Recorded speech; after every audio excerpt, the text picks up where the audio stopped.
तो दोस्तों हम आज पढ़ रहे थे पीर जी कव्वे की कहानी। किताब का नाम है दिल्ली की चंद अजीब हस्तियाँ। माँ और बेटे का मुकालमा पढ़ते हैं। सुनिए क्या कहते हैं पीर जी अपनी वालिदा से, और उनकी वालिदा का रिप्लाई यानी जवाब सुनिए क्या कहते हैं। बेटा, कोई रोज़गार ना हो तो मैं क्या करूं?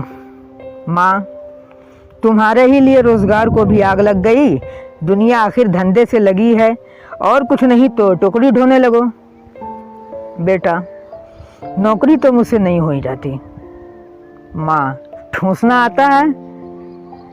बेटा, तुमको मेरी सूरत बुरी मालूम होती है तो मैं अपना मुँह ही काला कर लूँगा। माँ, मगर कुछ करोगे नहीं? जवान जोरू और बुढ़िया माँ को छोड़कर दर बदर की ठोकरें खानी है तुम्हारी किस्मत में हैं? तो जाओ मुँह काला करो, मैं समझूंगी कि जहाँ तुम्हारे बाप मर गए तुम भी मर गए। एक मिसाल मशहूर है कि बूढ़ा डराए मरने से और जवान डराए भागने से।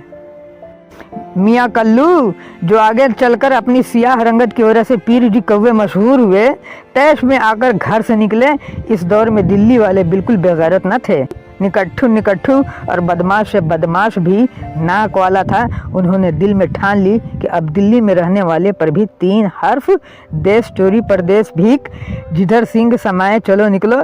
गर्मी का मौसम था और ऐसा का वक्त था, अंधेरी रात मोहल्ले वालों से बसते बसाए चले के अबे यार,